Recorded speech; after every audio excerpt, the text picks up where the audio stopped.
You're watching Petromindo TV, mining portal in Asia.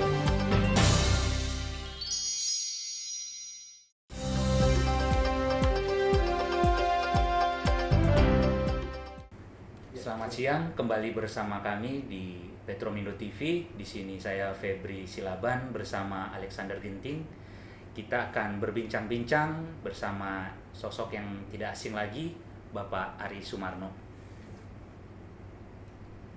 Ya, sebelum kita mulai, saya akan membacakan sedikit tentang perjalanan karir Pak Ari ini di Pertamina. Ya, memulai karirnya di Pertamina pada tahun 78 ya Pak Ari ya, dan kemudian selama belasan tahun berkecimpung di LNG. Ya. Ya, jadi kalau bisa dibilang Pak Ari ini adalah orang yang juga ikut bertanggung jawab. Di LNG berapa tahun saya?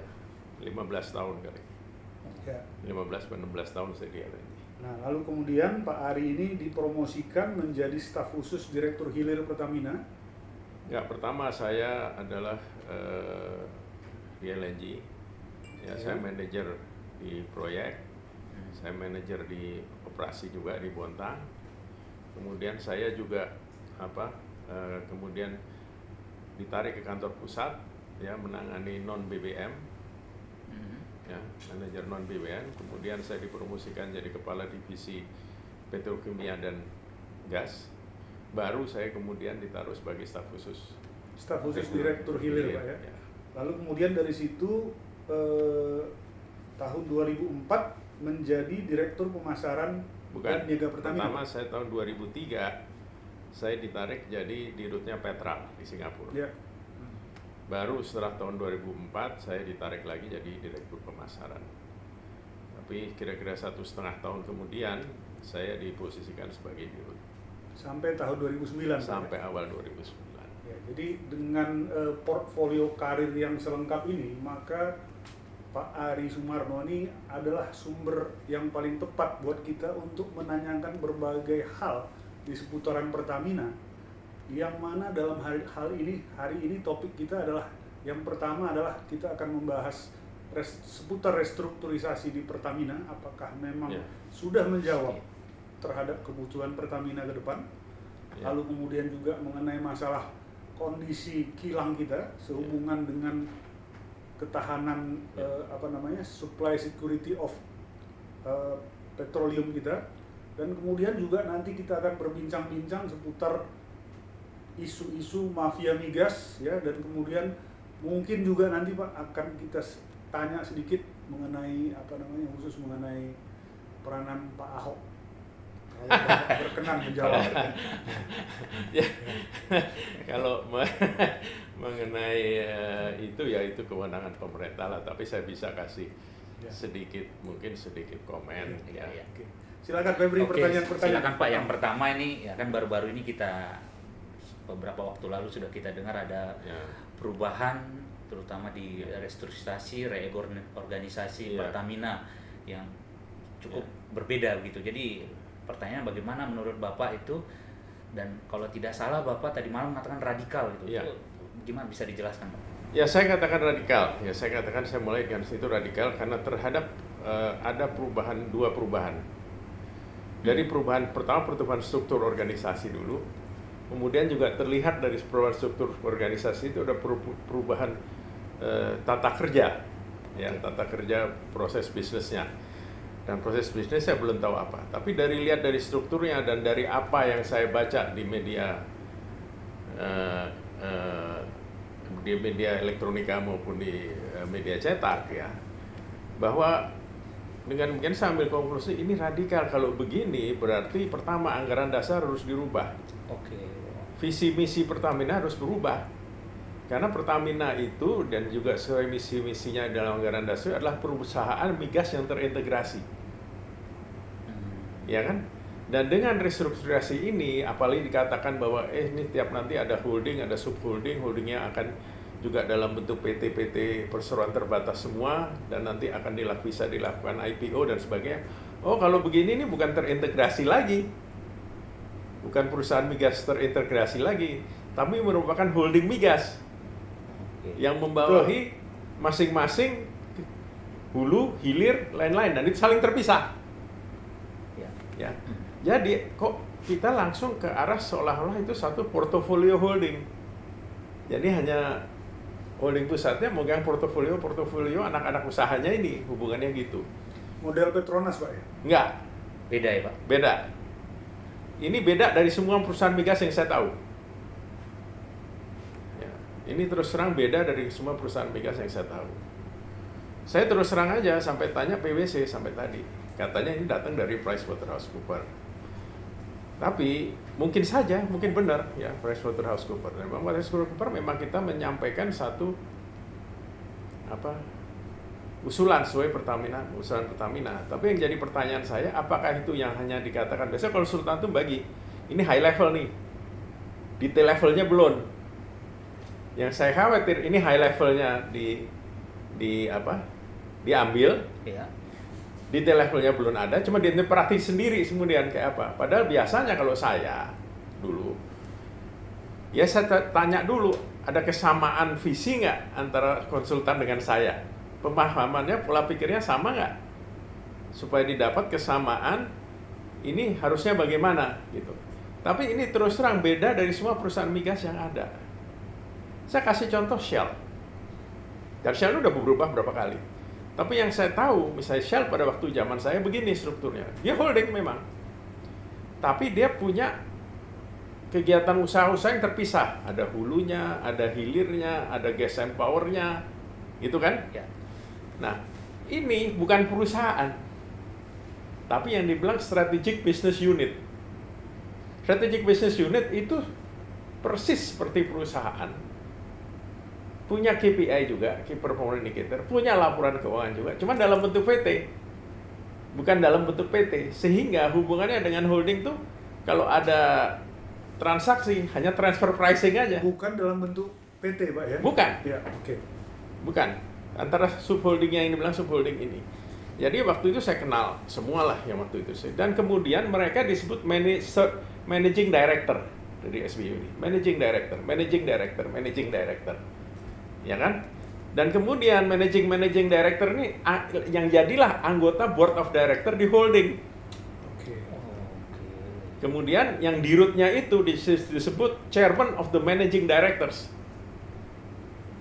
Dan yang nggak pegang portofolio SBU itu ada 2. Keuangan, ada 3 malah kalau nggak salah. Keuangan, kemudian sumber daya manusia, kemudian waktu itu ada CIO, Chief Information Officer. Waktu itu masih saking galak-galaknya orang mau digitalisasi segala kan. Jadi ada begitu. Karena dia harus mensinergirkan bahwa masing-masing ini pola sumber daya manusianya sama, ya, pola rekrutmen dan itunya sama, ya, sehingga mereka bisa pindah-pindah dari sini ke sini, dari sini ke situ. Dan juga kalau keuangannya kan semua memang dikonsolidasi, meskipun dia punya laporan keuangan sendiri, tapi itu nanti masih konsolidasi ke pusat. Shell begitu dulu. Petronas mirip, tapi nggak dibilang board of managing director yang manajer, dibilang direktur gitu. Tapi ada juga direktur yang nggak pegang portofolio seperti keuangan, gitu-gitu kan? Iya. Itu ada. Baru di bawahnya itu, di bawah SBU itu adalah perusahaan-perusahaannya. Karena Shell punya perusahaan di Far East, punya perusahaan kilang di sini yang di bawah daripada SBU tadi, ya kan? Baik distribusi maupun ada tradingnya juga, ya. Kemudian ada misalnya tradingnya ada Shell International Trading Company, Sietco, dan ada juga regional office-nya Shell Far East yang mengkoordinir ini juga yang di bawah SBU itu kan gitu. Nah, yang itu yang terjadi. Petronas mirip Mirip ke Shell ya Pak? mirip ke Shell. Tapi yang sekarang saya tahu kok tahu-tahu ngomong bahwa ini udah akan di IPO kan nih, ada yang bisa di IPO kan. Itulah ya. Itulah yang terjadi. Yang saya ambil informasi, ya wah radikal amat kalau gitu. Ini anggaran dasarnya perlu dirubah. Pak, saya potong sedikit. Kira-kira menurut Bapak, rasionalnya membuat struktur organisasi seperti yang sekarang ini, kira-kira apa, Pak? Saya nggak tahu. Saya nggak bisa baca. Tebak-tebak? Saya nggak bisa baca, Mas. Sulit untuk saya membaca. Tapi mungkin ya dengan berbagai alasan, itu untuk efisiensi, untuk transparansi, ya kan? Untuk efisiensi, untuk transparansi, dan supaya bisa lebih efektif, ya supaya bisa lebih efisien, supaya accountability alasan normatifnya pasti begitu. Dan Pasti supaya begitu. fokus katanya Pak. Supaya fokus, ya kan? Ya, tapi kalau saya lihat masalahnya itu sebetulnya mau bentuknya kayak apa pun ada 3 faktor fundamental yang menurut saya yang menentukan mau bentuknya holding kayak apa, mau bentuknya ini kayak apa. Ada 3 faktor fundamental, yaitu adalah faktor mindset, pola pikirnya seperti apa, masih sama nggak Pertamina, ya. Kedua, faktor pola kepemimpinannya, ya, kepemimpinannya bagaimana. Ketiga adalah pola pengelolaan oleh stakeholder atau pemegang saham lah, bagaimana. Nah kalau ini, ya, ini tidak tertata dengan baik, tidak mempunyai faktor konsepsional yang sama, ya tetap aja mau bikin kayak apa juga susah. Ya misalnya masih terlalu banyak mau intervensi pemerintah, ya kan? Ya kepemimpinan yang punya kepentingan ini ya susah dong. Itu yang terjadi selama ini menurut Pak Ari? Enggak, saya nggak tahu lah, saya nggak bisa nilai dan saya nggak mau nilai. Ya, saya merasa saya tidak berhak menilainya lah sekarang. Saya sebagai orang dulu saya selalu menghindari untuk membuat penilaian seperti itu, terus terang aja. Ya. Meskipun demikian, begitu saya melihat ini begini, loh, ini apa benar sih? Saya bilang gitu. Ya, saya tidak membuat argumentasi sebagaimana banyak teman-teman saya dari legalitasnya. Bahwa ini melanggar undang-undang dasar, bahwa ini dulunya begini, enggak. Saya enggak. Karena apa? Secara legal ini bisa kok dilakuin. Pertamina yang mau IPO aja bisa kok. Karena Pertamina itu sejak berakhirnya Undang-Undang Nomor 8 Tahun 71 dan menjadi PT Persero sesuai Undang-Undang Perseroan, ya, di tahun 2003, ya, itu Pertamina itu seperti BUMN biasa aja, seperti BUMN biasa, ya kan. Makanya saya kasih contoh kemarin dari sektor hulu, karena yang diomongin katanya kita mau IPO dulu sektor hulu, ya kan. Apa benar sih? Apakah pemahamannya itu sudah tepat? Ya. Karena sektor hulu ini kita nih beda. Pertamina ini bukan seperti Petronas, bukan seperti Saudi Aramco, bukan seperti Petrobras, ya, bukan. Atau perusahaan migas nasional lain seperti ADNOC, Abu Dhabi dan sebagainya. Kenapa? Kepada perusahaan-perusahaan yang tadi saya sebut itu di luar, itu kekayaan alam migas diserahkan kepada mereka sebagai dan dapat dibukukan sebagai aset mereka. Ya kaya bener dong mereka. Makanya kalau kayak kemarin Saudi Aramco mau IPO triliunan dolar kata nilai pasarnya kan, itu begitu. Pertamina enggak. Pertamina itu dulu pada waktu Undang-Undang 871 pun tidak diberi hak itu. Itu tetap miliknya pemerintah. Pertamina hanya diberi hak penambangannya. Seluruh wilayah kuasa pertambangan migas itu di tangan Pertamina, dan Pertamina boleh bekerja seperti boleh bekerja sama dengan pihak lain atas dasar kontrak bagi hasil. Dan Pertamina dengan pemerintah pun modelnya juga bagi hasil. Ya. Jadi misalnya Pertamina kerjasama dengan misalnya waktu itu Total Impact. Ya splitnya kalau gas ya 60-40. 60 untuk negara, 40 untuk Total. Ya. Ya, Impact kan. Nah, tapi Pertamina itu oleh negara dapat dari 60%, boleh nahan 40%. Ya. Jadi kalau 60% itu ada 100% ya untuk negara, Pertamina boleh nahan 40%. Karena Pertamina diminta, yuk harus saya kasih modal ini untuk kembangin diri Anda, ya menjadi perusahaan minyak yang besar, yang sejatinya, dan menjadi motor dari pengembangan industri migas di Indonesia. Dulu begitu misinya. Jadi kekayaan alam itu nggak pernah diserahkan pada kuasa pertambangannya, iya. Nah, sekarang dengan Undang-Undang Nomor 22 Tahun 2001, kuasa pertambangannya pun itu dicabut. Pindah ke pemerintah. Makanya waktu itu ada PP Migas, kemudian SKK Migas. Jadi Pertamina itu fungsinya sekarang sebagai kontraktor. Persis seperti kontraktor production sharing yang lain. Nah, kalau sebagai kontraktor itu, asetnya apa? Asetnya cuma kontrak itu dan pendapatan dari migas itu, kan? Beda dengan kalau Petronas dong. Beda dengan Petrobras.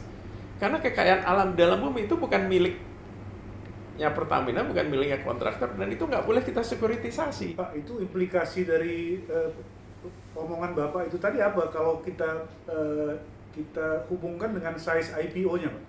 Ya coba lihat, kita misalnya lihat PHI yang katanya mau di IPO kan, atau salah satu lah anak usahanya. Mereka punya kontrak bagi hasil, ya kan? Mereka punya kontrak bagi hasil. Bagi hasilnya mungkin ya ada yang 85-15 atau kalau dasarnya gross split saya nggak tahu berapa lah. Ya ada yang 85-15, saya 85-15. Ya kan, 85 punya negara kan, 15 punyanya kontraktor Pertamina. Dan yang di value kan cuma itu, yang pendapatan dari 15% itu. Ya kan, meskipun itu merupakan net, pendapatan net karena biaya operasi nanti akan diganti pemerintah, tapi kan itu yang bisa di value. Dan yang di value lagi, prospeknya gimana sih ke depan? Pendapatannya bisa naik apa enggak? Ya kan? Jadi yang dinilai akan investor kan itu. Nah, lapangan Pertamina yang dikelola itu udah tua-tua semua. Udah natural declining semua. Ya kan? Kalau mau meningkatkan juga perlu teknologi. Ya, perlu tambahan investasi. Ya kan? Nah, ini cara menilainya itu jangan bilang ini perusahaan anak-anak perusahaan bagus, kaya, bisa memberikan pendapatan nilai market kapitalisasi pasar yang gede. Nanti dulu, lihat dulu nih. Kalau menurut saya enggak, karena fungsinya yang demikian. Ya kan? Kalau misalnya dengan perusahaan batu bara lain loh. Perusahaan batu bara itu atas dasarnya izin usaha dan itu berdasarkan boleh dikatakan kontrak tax and royalty. Jadi semua area itu diserahkan pada perusahaan batu bara. Dia hanya bayar royalti, kemudian bayar pajak. Betul. Jadi dia bisa sekuritisasi aset itu bisa. Gitu loh. Karena itu memang udah serahin sama dia untuk sekian tahun. Ya tinggal dihitung kan dalam sekian tahun nih berapa yang bisa dikelola. Kan gitu. Pertamina nggak ada. Kontraktor murni. Jadi kalaupun dia nanti IPO kurang lebih sama kasusnya dengan Medco gitu Pak ya? Oh enggak, Medco lain. Medco malah lebih lain. Medco menguasai juga aset-aset di luar negeri. Yang mungkin dasarnya bukan production sharing. Pertamina juga ada di luar Aljazair, negeri. Ya cuman Medco banyaknya Medco sudah lebih advance lagi dari Pertamina. Medco pertimbangannya benar-benar pertimbangan keekonomian. Tapi Pertamina udah punya Aljazair misalnya. Udah operasi di sana. Itu aja sampai sekarang rugi. Betul rugi. Belinya terlalu mahal dan prediksi harga minyak ke depan terlalu agresif. Demikian juga 30% dari yang diberi share yang dibeli Pertamina Murphy 2014. Perhitungan Pertamina waktu itu masih atas dasar harga minyak di atas 100. Tapi di 2014 begitu dibeli harganya anjlok jadi 40. Dan sampai sekarang nggak pernah meningkat lebih dari 80. Bahkan rata-ratanya mungkin antara tahun 2014 sampai sekarang hanya sekitar $50-60. Padahal perhitungan keekonomiannya waktu itu dasarkan atas 100, bahkan $109 setahu saya. Jadi IPO ini juga akan menjadi tough sell itu Pak ya? Tough sell bagi saya. Saya lihat akan begitu. Kalau orang melihat, oh itu bagus, akan terjadi ledakan, baguslah nanti ini ada yang bilang gitu. Ya. Enggak, belum tentu. Dan yang kedua adalah yang dinilai oleh investor, Pertamina yang PHI ini udah merupakan punya reputasi yang bagus nggak? Untuk menjadi pengelola eksplorasi dan produksi migas. Pengalamannya udah berapa lama? Dia udah menguasai teknologi atau belum? Ya. Jadi masalahnya kalau kita lihat yang dibutuhkan oleh PHI atau anak-anak usaha itu apa sih? Ya. Sebenarnya yang dibutuhkan tuh ada 3. Satu adalah uang, dana, ya kan? Yang IPO bisa memberikan itu. Kedua adalah penguasaan teknologi, ya. Kemudian penguasaan teknologi. Ketiga adalah reputasi sebagai perusahaan migas yang sudah bereputasi baik.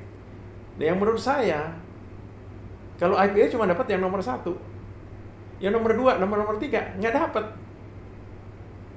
Jadi kemampuan operasionalnya lah yang dinilai. Jadi menurut saya jalan paling baik adalah kalau ingin meningkatkan kemampuannya, ya dengan strategic partnership dengan orang yang bisa di samping juga bisa berkontribusi pemberian dana, cuman juga bisa memberikan nilai tambah di di teknologi dan kemampuan operasionalnya. Ini Bapak cerita khusus di hulu, Di hulu. atau Ini saya khusus di hulu.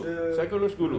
Saya khusus bicara hulu karena yang ini ada di hulu. Kalau nanti kita bicara mengenai yang lain, kilang, lain lagi. Ya. Lain. Karena industri hulu adalah industri ekstraksi kekayaan alam. Oh ya, faktor yang ketiga adalah tadi sebenarnya ditambah lagi dengan kemampuan untuk menilai risiko. Jadi kemampuan risiko, ya. Itu merupakan 3 faktor yang terpenting. Ya. Jadi dana, kemampuan teknologi, dan kemampuan untuk menilai risiko. Nah, itu akan dinilai, udah punya belum kemampuan itu. Kalau dana, ya itu bisa didapat lah dari IPO. Tapi untuk kemampuan teknologi maupun risk manajemennya, apa benar sudah? Sekarang saya pertanyakan, apakah pernah Pertamina menemukan cadangan yang besar dari nol? Cepu, Pak. Cepu bukan Pertamina. Bukan. Cepu yang nemu itu ExxonMobil. Pertamina pernah bilang waktu zaman saya, Pak, kita nemukan besar. Dongi Senoro. Kan? Dongi lah. Ya. Senoro. Ya, Karena itu Donginya kalau nggak salah Medco ya. Nah, di lapangan itu Pertamina pertama orang-orang hulu saya bilang, ini ada 35 TCF, Pak. Waduh, hebatnya. Cobalah lihat lagi. Begitu dilihat, 1 TCF aja nggak ada yang bisa dikonfirmasi. Nah, ini nunjukin kan pengalaman atau kemampuan eksplorasi. Dan sampai sekarang itu udah 13-14 tahun yang lalu. Sekarang apakah ada kemajuan di itu? Karena eksplorasi ini susah. Ini mengandung risiko yang besar. Misalnya saya berusaha waktu itu, kita kerjasama deh sama siapa? Statoil.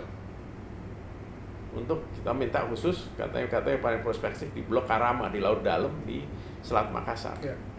Kita udah ngeluarin duit uang berapa? $200 juta. Ternyata kering. Pertamina 100, Statoil 100. Padahal Statoil perusahaan multinasional sangat berpengalaman. Ya itulah risikonya.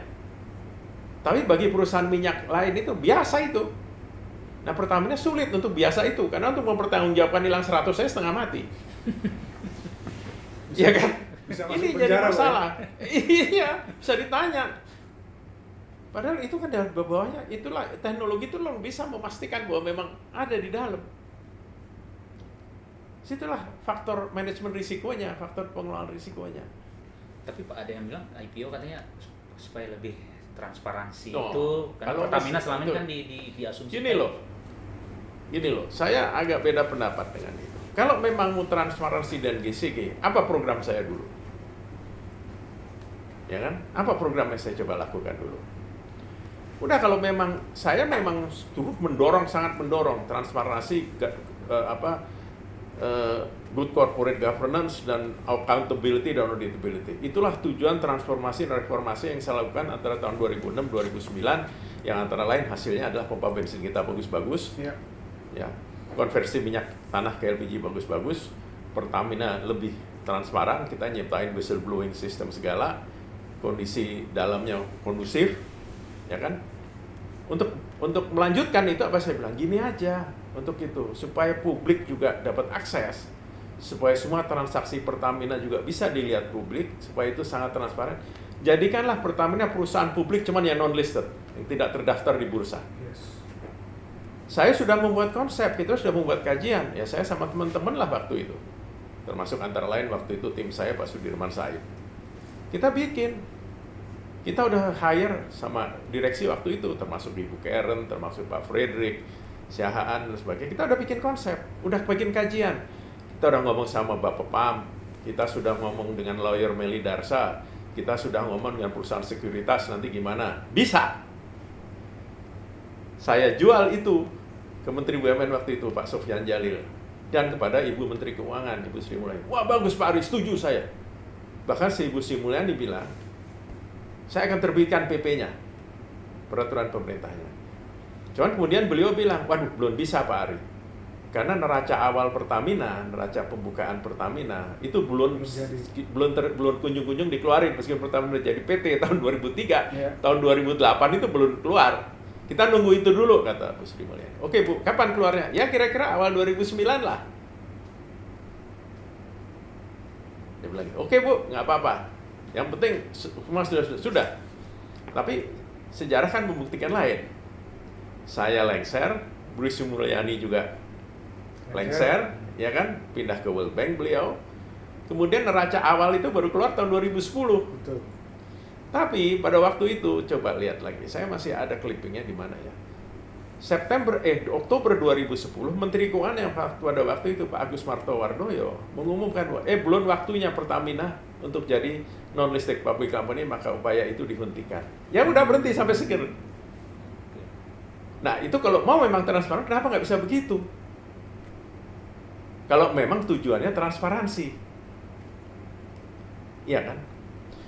Coba, kalau perkara IPO, yang paling pengalaman di Pertamina juga siapa? Saya nggak mau, itu saya sebenarnya. Satu-satunya perusahaan Pertamina yang udah go public siapa? Elnusa. Itu kapan? Waktu zaman saya kan. Iya. Karena bilang, oh ini langsung bisa ini. Karena saya di-challenge sama Pak Sofyan Jalil. Yang mana Pak Ari? Saya lihat ini hubungannya sama, direct hubungan dengan, meskipun dia perusahaan services migas, direct hubungan dengan Pertamina juga nggak langsung kan. Dan saya bilang ini udah PT nih kalau gitu kan, juga itu dengan transaksi. Ya udah gue publikin aja, gue publik sampai sekarang kan, itu jadi satu-satu yang gue publik. PGN Pak sekarang Pak. Loh, PGN belakangan. PGN kan udah go public, baru masuk Pertamina, ya kan? Nah, itu pun prosesnya kan juga panjang. Betul. Nah, sekarang katanya kalau misalnya siapa tuh?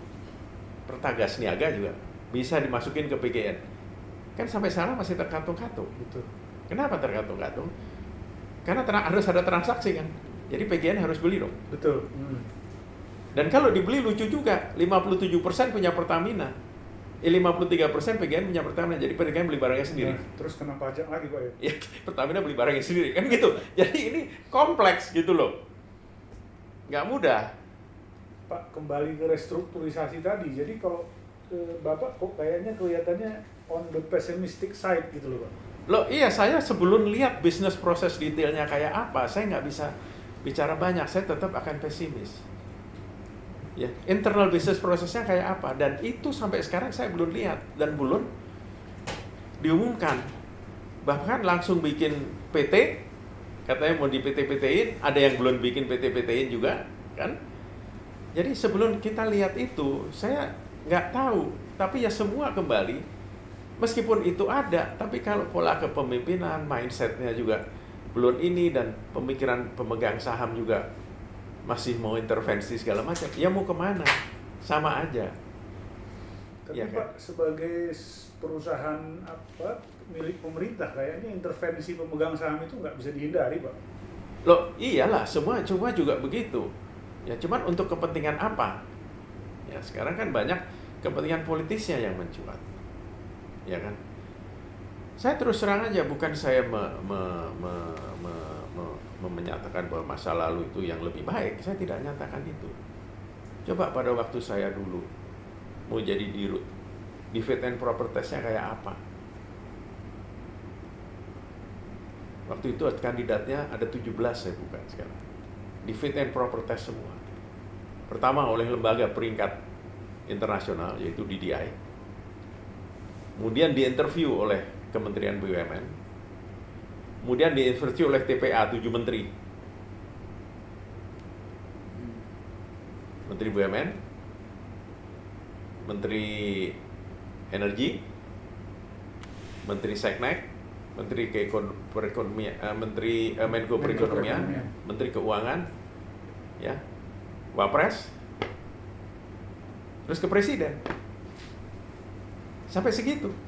Itu di interview. Kemudian di ranking siapa nih? Gitu. Itulah yang terjadi. Apakah proses itu pernah dijalankan lagi sekarang? Kok saya lihat enggak. Dan itu berlaku bukan jadi bagi direktur aja, di RUT sampai TPA. Tapi bagi direksi yang lain, itu paling enggak dengan lembaga-lembaga peringkat ini dan Kementerian BUMN. Dan BUMN bukan 1-2 orang, deputinya, sekretarisnya.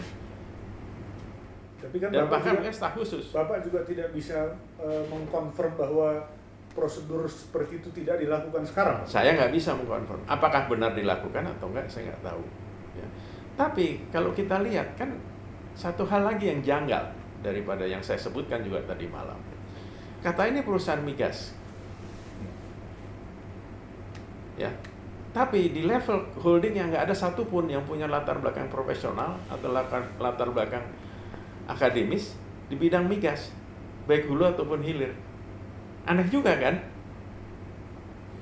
Kenapa itu terjadi? Ya itulah kenapa. Apakah prosesnya itu nggak demikian? Saya nggak tahu. Jadi menurut Bapak ini berpotensi menjadi another waste of time and energy, Pak? Enggak, ini kan saya bilang, ini proses untuk internalisasinya, untuk internal prosesnya, untuk bisa mentatanya ini akan makan waktu. Dan waktunya akan panjang. Okay. 6 bulan, mungkin lebih, bisa-bisa setahun. Bisa nggak terbentuk? Pertama mindsetnya dulu, tujuannya dulu apa? Ya, apakah untuk cari dana? Makanya orang ngomong IPO. Ya, apakah untuk transparansi dan sebagainya? Utamanya itu apa? Saya belum bisa baca. Ya, makanya saya keluarkan komentar seperti tadi malam. Ya, oleh karena itu saya akhirnya hanya bilang, ya waktulah yang akan membuktikan ini nanti bagaimana. Karena banyak hal yang nggak bisa saya baca. Itu kan hanya rekaan-rekaan saya, betul. ya.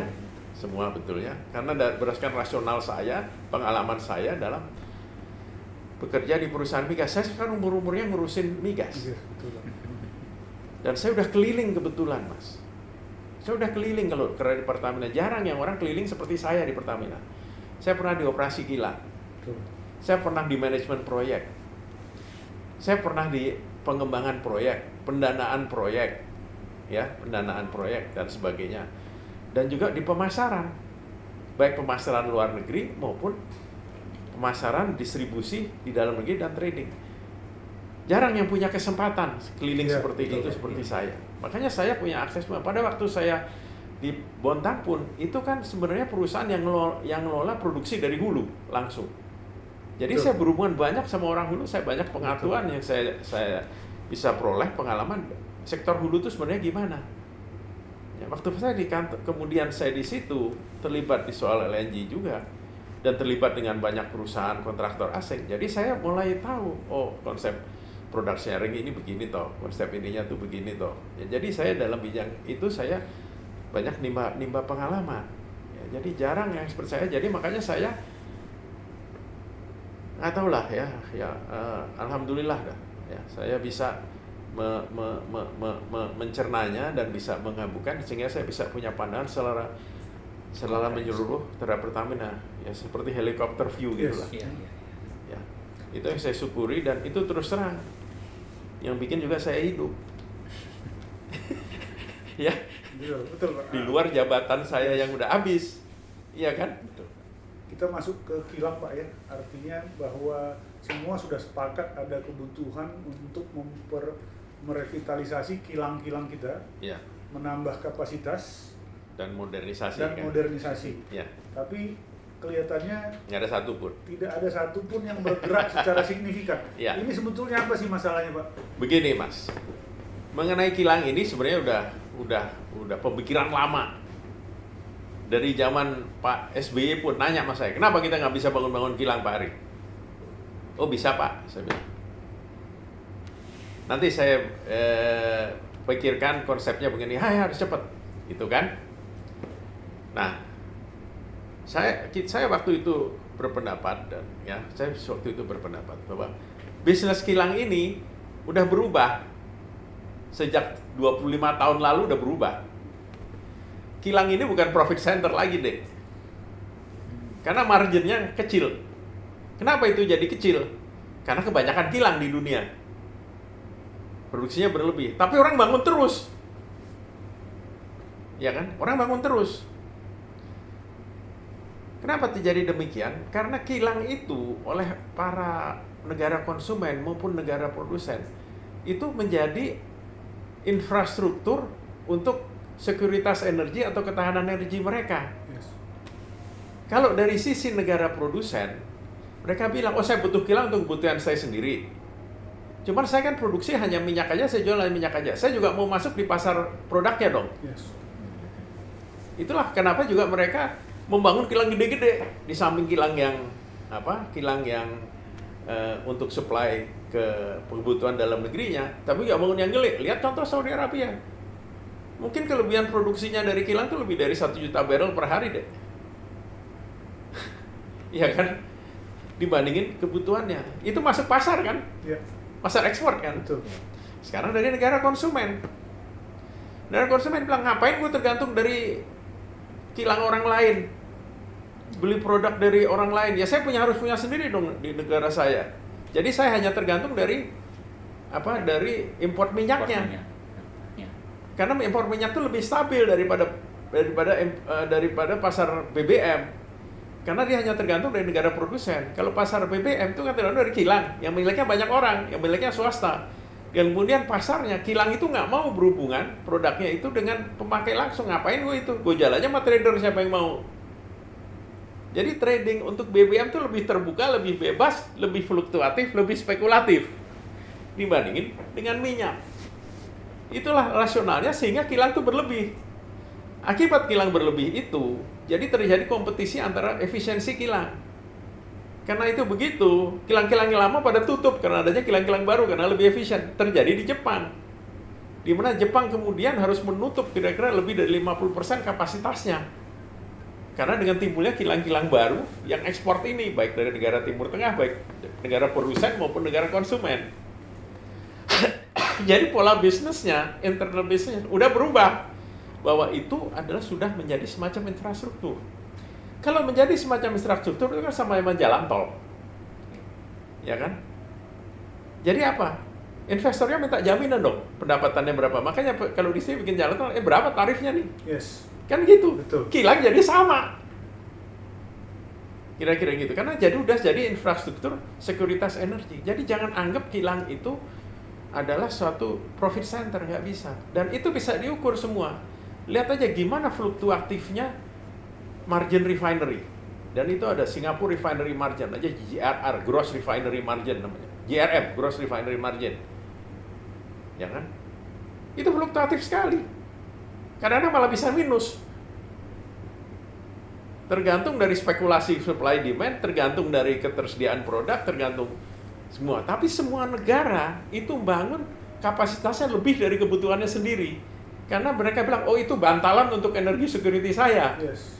Ya selama itu belum dipakai, ya dia jual keluar. Tapi negara-negara itu bilang, oh bantalan saya udah tipis, saya bangun lagi.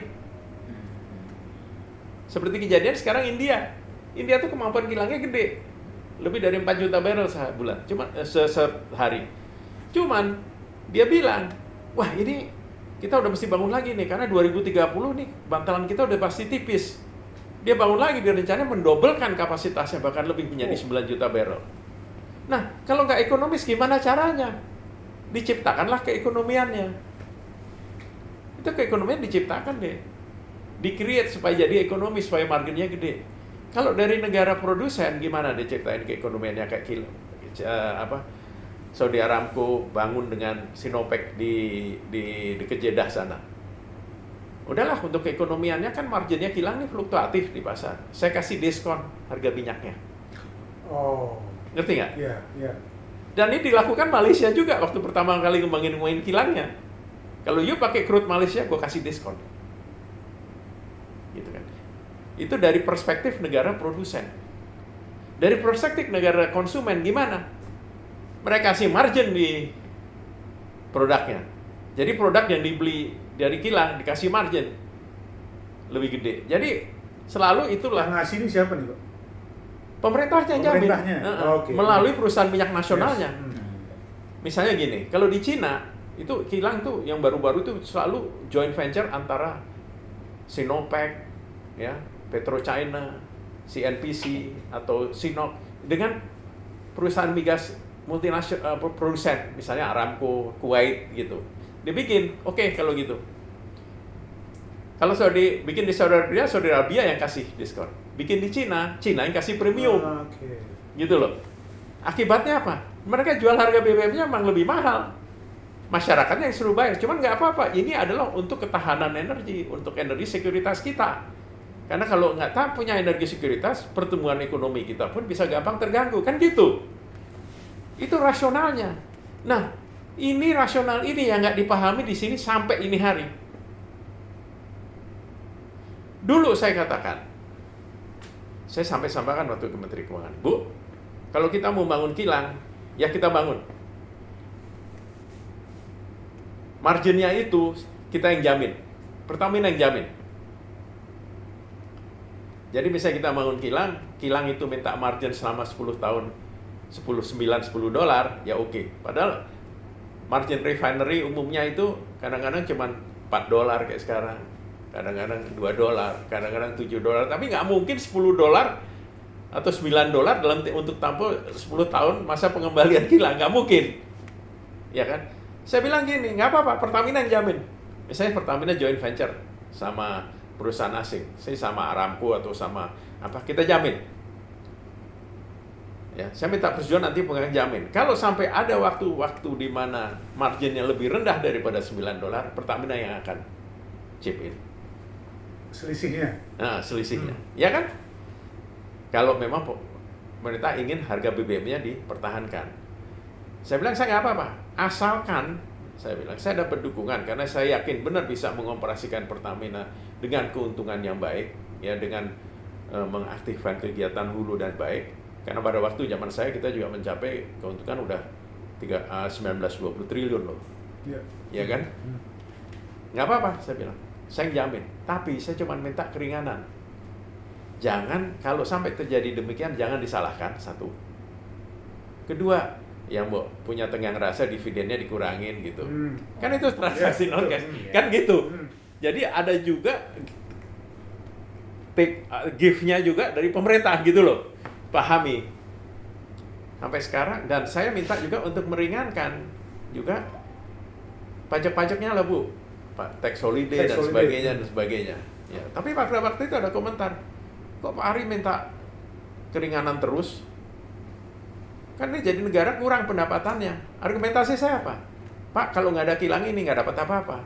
Kalau ada kilang ini, ada juga pendapatan negara, pajaknya akan naik, pajak korporat, pajak perusahaannya naik, juga pendapatan dari pajak perusahaan maupun pajak penghasilan tuh akan naik. Jadi dapat, tapi kalau nggak dapat sama sekali kan? Ya. Nah, argumen saya begitu. Nah, saya coba kembangkan satu proyek pengembangan Cilacap waktu itu. Itu semua udah set. Karena pikiran saya itu harus project financing, harus pakai equity. Yes. Ya kan? Equity pertama paling kecil, saya bilang. Kecil aja. Sehingga proyek itu waktu diestimate 1,4 miliar. Karena kalau untuk project financing itu perlu ekuitas kira-kira 30%, maka saya minta, oh ya kita 30% aja deh. Kepemilikannya 70% asing. Ya kan? Dan dengan 30% itu saya harus bayar, kalau 1,4 kan 420. 400 juta lah, Pak. Kalau 30% berarti 30 kali 420 kan 100 jutaan lah, 120 jutaan. Oke, kalau 120 jutaan bisa. Tapi kita bikin persetujuan sama investor. Loh, margin lo akan dijamin, ya, akan ada jaminan. Dan saya udah buat cara buatan jaminan itu gimana, ya. Tapi kemudian setelah masa pembayaran habis 70, kira dalam tempo 15 tahun, Pertamina punya call option untuk beli saham mayoritas at the predetermined price. Yes. Fair kan? Fair enough. Itu, wow. Investor mau, Mitsui mau, kita udah bikin joint venture Pertamina Mitsui. saya lengser. Nggak jadi, dibatalin oleh keputusan waktu itu. Komisaris pada waktu itu memutuskan. Karena ada tuduhan macam-macam, terus terang aja saya katakan, saya dibilang terima uang. Lo mana mungkin sih orang perusahaan joint venture ini saya terima uang, dan partner saya Mitsui itu perusahaan publik. Yes. Ya kan? Itu terjadi. Akhirnya dibatalin. Terus mau direaktivasi lagi, ya Mitsui udah nggak mau. Akhirnya apa terjadi? Bahwa kalau saya bikin itu hanya ngeluarin 120 juta, akhirnya proyek itu dibayar oleh Pertamina sendiri, dan Pertamina harus ngeluarin ekuitas lebih dari $1 miliar. Yes. Padahal saya selalu berpikiran, dengan ekuitas $1 miliar, saya bisa bangun 3 pabrik harusnya. Ya kan? Dengan produk project financing. Yeah. Nah, kondisi-kondisi semacam ini, itu nomor 1, yang belum dipahami sampai sekarang, atau nggak mau dipahami. Dan saya udah nulis di Kompas, dimuat di Kompas tanggal 29 Juni 2012. 8 tahun yang lalu, Mas. Persis saya bilang bahwa bisnisnya udah berubah. 8 tahun kemudian kok sama aja ya pemahamannya. Nah, itu faktor pertama. Jadi pemahaman kondisi lingkungan usaha di luar itu nggak dipahami. Faktor kedua, kenapa? Pertamina kan udah bikin RDMP segala macam Yes. ya. Dan itu karena kurang pemahaman dari faktor eksternalitas itu, Pertamina terlalu konsentrasi di soal teknis. Rancang bangun kilang, lokasi, ya kan? Dan sebagainya. Padahal itu rancang bangun kilang itu gampang, karena teknologinya udah matang. You pergi ke perusahaan teknologi seperti apa tuh? Seperti Brown and Root, seperti Jacob, seperti apa UOP, seperti whatever lah, Exxon dan sebagainya, atau Stone and Webster. Itu udah ya mau basic desain kayak apa? Tinggal sebulan juga bayar, selesai, tinggal mencetak keluar. Ya mau desain kayak apa? Ya Yes. punya kompleksitas kayak apa? Mau crude-nya kualitasnya kayak apa? Jadi Pertamina terlalu konsentrasi di situ dan tidak melihat aspek bagaimana finansialnya. Seolah-olah itu bisa semua di financing. Padahal khusus pendanaan proyek ini yang paling rumit. Dan kalau satu faktor yang mereka nggak pahami juga, oh bisa Pak kita proyek financing, gimana bisa? Loh, proyek financing itu harus ada satu hal kondisi mendasar. Pemilik kilang sama off-taker nggak boleh sama. Nggak boleh sama maksudnya apa, Pak? Ya, jadi pemilik kilang, kalau pemilik kilangnya Pertamina, ya yang off-take juga nggak boleh bisa Pertamina. Karena kalau itu yang milik sama, ya sama aja kasih pinjaman ke korporat. Iya, betul. Kenapa yang di Cilacap bisa? Karena 70% yang punya Mitsui. Minority ya, Pak ya? Iya, yang punya 7% minority, saya yang jamin off-take. Off-take-nya pun dengan harga pasar. Harga pasar deh. Loh, marginnya kok bisa dijamin dari mana? Dari feedstock-nya. Yes. Karena feedstock-nya itu adalah barang buangan dari Cilacap, yang harganya rendah. Yang harganya di bawah harga minyak mentah. Jadi itu udah, sinerginya udah bagus. Iya kan? Nah, ini aspek pendanaan ini yang nggak dipahami. Saya terus terang aja, Direktur Keuangan Pertamina juga nggak paham. Bingung saya. Yang setelah saya ya, bukan Direktur Keuangan saya. Kalau Direktur Keuangan saya jago tuh, Pak Frederick. Ya. Jadi, ini bingung saya. Kalau nggak konsentrasi itu nggak mungkin. Lah, kemudian Pertamina coba bikin Balikpapan. Nggak, kita tender dulu. Udah di tender. Baru kita cari partner. Susah itu, dan hampir nggak mungkin. Udah di tender udah 4,5 miliar kan tendernya, yang SK yang dapat. SK Engineering bisa jalan karena ada bridging financing dari Pertamina. Cuman Pertamina nggak mungkin bisa bayar $4,5 miliar. Makanya dicari partner pendanaan. Susah. Karena apa? Saya udah bilang, saya udah waktu itu memberikan masukan. You harus cari partner dulu, desain bersama dulu, baru baca-bacanya. Kalau Anda desain semua, terus partner suruh masuk, emangnya saya suruh ikut nyamin desain you. Mana gue tahu desain you bener apa enggak. Gitu kan? Saya mesti review dulu dari awal. Nah, nggak bisa lagi kan, karena udah dijalurin kontrak. Nah, sekarang yang terjadi, ya oke, dicari siapa yang bisa memberikan pendanaan. Katanya mau dari Timur Tengah, pasti mahal. Karena ini semacam private equity financing. Oh, jadi kemungkinan gara-gara itu Aramco mundur? Bukan Aramco, nggak ada urusan Aramco. Ini saya bicara Balikpapan. Balikpapan. Daerah Padang. Oh iya. Kalau Aramco lain lagi ceritanya. Ya, saya bisa cerita juga kemenangan. Itu satu kan. Nah, jadi faktor pertama tadi apa? Faktor pertama adalah pemahaman kondisi lingkungan besar. Faktor kedua adalah apa? Apa namanya tadi? Bahwa fokusnya bukan ke cari dana pendanaannya. Faktor ketiga apa? Orang Pertamina ini kadang-kadang terlalu merasa superior terhadap partner. Ya. Misalnya waktu itu dengan Rosneft, enggak, saya maunya 55%. Rosneft minoritas, tapi Rosneft yang cari duit. Ya mana ada yang begitu? Yes. Iya kan? Terus supply crude-nya juga dari dia kan Pak? Gimana nih? Wah, akhir-akhirnya ketemu juga, nggak tahu gimana caranya ketemu, tapi terjadi masalah lokasi. Ini begini, ini begitu, tuh di Tuban nggak bisa. Ternyata, yang menurut saya sih, karena Rosneft-nya juga udah males. Dicari-cari alasan. Dan Rosneft itu kondisi finansialnya parah. Malah Rosneft itu sebagian sahamnya udah dibeli Trafigura. Betul. Karena Rosneft udah masuk di kilangnya India, kilangnya Essar di India. Jadi konsentrasi mereka udah ke situ, mereka nggak konsentrasi ke sini. Tapi sekarang nggak udah diumumin terbuka. Wah masih bicara. Padahal sih nggak ada kemajuan itu. Saya bicara terbuka gitu. Jadi itu 3 kondisi itu deh. Dan superiority ini yang juga bikin Aramco juga nggak enak juga, ya kan? Coba kalau kira Aramco, pemikiran saya apa? Kenapa sih kok bisa batal? Padahal nggak boleh, bisa aja Saudi dibilang apa? Arogan, inilah itulah, namanya juga orang dari Timur Tengah yang begini kan? Bagi saya sih biasa, hadepin. Saya udah ngadepin Aramco berapa kali. Ya mereka attitude-nya mereka attitude-nya superior. Ya memang gue jago kok. Superior Pak. Memang superior kok dari segi produksi, dan juga kalau Anda lihat Aramco di dalam yang namanya pusat research teknologinya, waduh bukan main deh. Saya tahun 2008 aja diundang ke sana. Saya termasuk dari sedikit orang yang dibolehkan masuk ke sana. Ya, karena dianggap kawan, dianggap ini. Waduh, saya terbengong-bengong deh. Dia itu resources-nya untuk drillingnya, untuk reservoirnya, engineering, untuk lainnya, bukan main. Mereka menggunakan sumber daya yang nggak terbatas. Orang bulenya banyak di sana, ahli-ahli, profesor semua, malah dia biaya universitas itu resource mereka kan. Itulah keuntungan dari saudara. Tapi kenapa di Cilacap sampai batal? Satu, masalah superiority dari Pertamina itu. Kedua, masalah adalah masalah internal yang susah, yang menurut saya ini yang seharusnya bisa diselesaikan oleh pemerintah. Kan yang diributin masalah valuasi. Iya kan? Betul. Valuasinya nggak cocok. Ya kan? Aramco menurut saya dasar valuasinya udah rasional.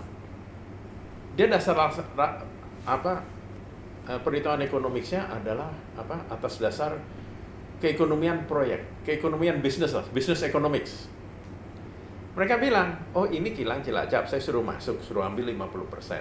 Dihitung dong, berapa penghasilannya, berapa ini. Oh kalau gitu value kilang ini saya nilai cuma 2,6 apa 2,8, 26 miliar. Dia bilang gitu.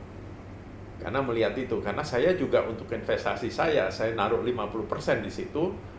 Ya, saya taruh kalau 2,6 kan dia harus bayar 1,3, ya kan? Untuk investasi 1,3 saya harus punya return 8% dong. Kan gitu aja dia. Yes. Atau 9% atau 10%. Dia kan ada hurdle rate. Sama. Saya bilang, kalau Pertamina kalau mau investasi nggak hitung begitu. Kemudian datang valuasi dari Pertamina yang katanya harganya harusnya 5, sekian. Buset. Ya karena itulah hasil daripada katanya perhitungan di Departemen Keuangan.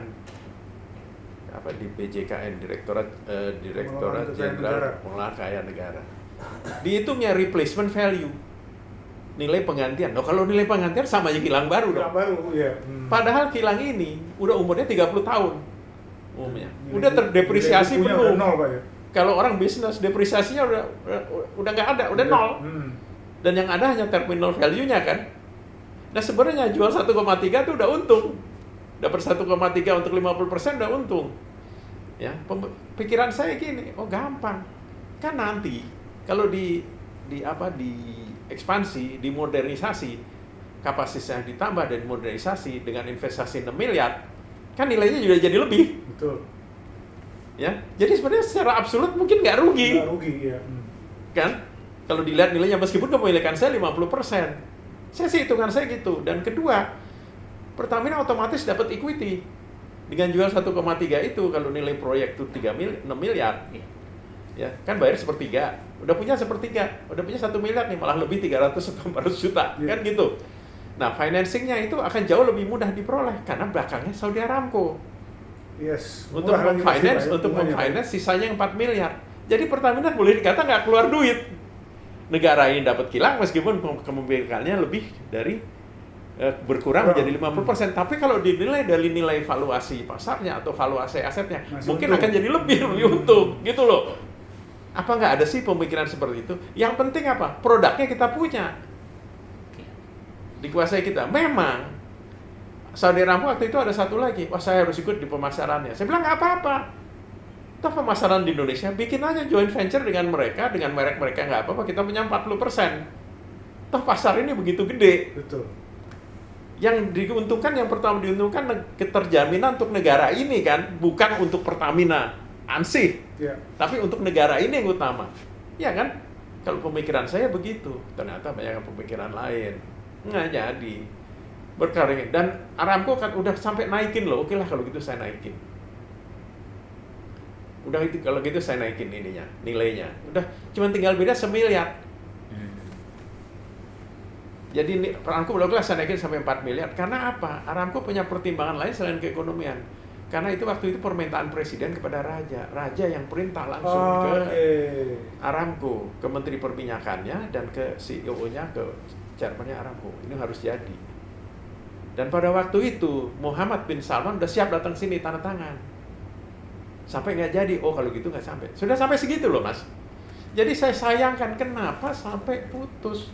Nggak ada lagi yang partner sestrategis Aramco dari segi finansial maupun dari segi keterjaminan minyak. Minyaknya dia mau supply 200 tahun lagi juga bisa kok dari kita. Mau apa lagi? Bahwa mereka minta juga ikut dalam distribusi. Ya biarin aja. Pasar ini begitu gede kok. Pertamina sekarang udah menguasai 90%. Kalau mereka menguasai ya paling bisa nambah 10%. Pertamina kurang jadi 80%. Tapi mungkin keuntungan Pertamina akan lebih meningkat. Karena apa? Pemerintah akan melihat, oh investor juga perlu itu. Kalau gitu harga BBM ini harus sesuai keekonomiannya. Kan gitu. Pak, jadi kalau dengan situasi kayak begini terus-menerus mindsetnya, ini project-project ini sebenarnya tidak akan kalau yang 3 hal itu tidak ditangani, ya nggak sampai kemana-mana. Kan saya bilang tadi malam begitu. Sampai kapanpun juga nggak ada. Oke, jadi apa yang terjadi dengan situasi kilang kita sekarang at the present state, Pak? Nah, at present state, kilang ini udah tua-tua. Ya, kilang ini udah tua-tua. Efisiensinya udah terus menurun. Memang teman-teman saya di kilang berusaha keras lah. Cuman hal kedua, kilang ini hanya bisa memproduksi barang-barang yang udah dinilai nggak ramah lingkungan. Kilang-kilang Pertamina tuh hanya bisa produksi BBM-nya Euro 2 paling.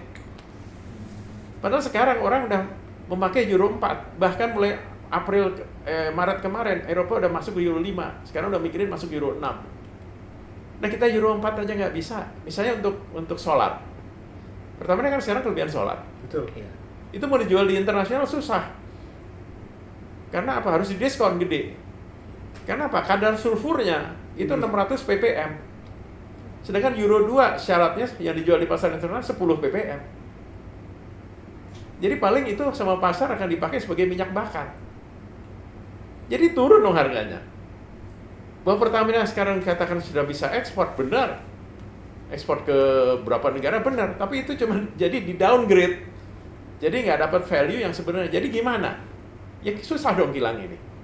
Dan juga sehingga demikian kalau kita lihat sebenarnya kalau yang dijual di dalam negeri mungkin banyak itu yang menyebabkan masalah lingkungan, masalah udara, polusi udara yang paling besar. Jadi Pertamina ini mungkin jadi pengotor udara yang besar, kan gitu. Kalau kilangnya nggak dimodernisasi sampai sekarang, ya kan.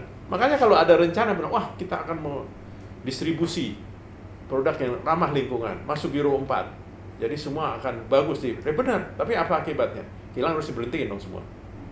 Atau kita tetap jalan, produknya diekspor, ya tetap lebih rugi lagi dong. Jadi artinya nanti ketergantungan terhadap BBM impor itu jadi semakin meningkat. Betul.